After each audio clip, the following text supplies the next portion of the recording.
Salut les hunters, c'est ScanHunterX. Dan Wusong, le roi du poing, pris en embuscade par un mystérieux groupe alors qu'il était au sommet du monde d'arts martiaux, Dan Wusong perd la vie lors de cette confrontation. Mais l'histoire ne s'arrête pas là. Il se réveille dans le corps de Lee Ji-neon, un jeune noble riche, mais si faible qu'on l'appelle le raté de la famille. Dans sa nouvelle vie, il est le fils d'un marchand richissime. Problème, son corps est si faible et fragile qu'il se fait harceler par son propre petit frère, Ja-yeon. Tout le monde le voit comme un bon à rien. Mais ils ne savent pas qu'à l'intérieur, c'est un dieu de la guerre. Quand il se regarde dans le miroir, il ne voit pas une victime. Il voit un projet, devenir plus fort et se venger de la faction démoniaque. Maintenant que Jin-on a accepté sa nouvelle réalité, il ne perd pas une seconde.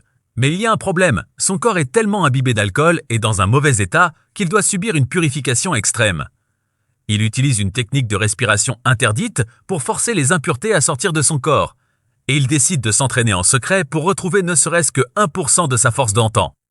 Le changement ne passe pas inaperçu. Ses frères et les gardes de la famille commencent à remarquer que le raté a un regard différent. Le premier moment de satisfaction arrive vite. Le petit frère Ja-yeon vient pour l'intimider une fois de plus. Grosse erreur. Jin-on utilise une simple pression sur un point vital.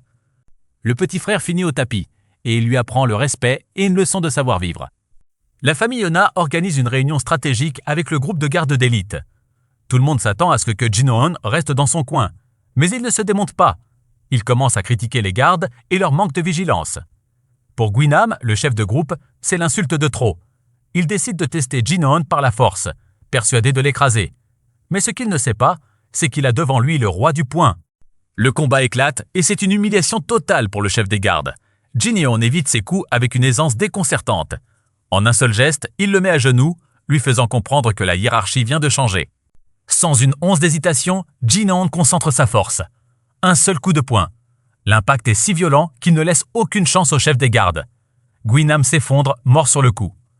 Le silence qui suit est terrifiant.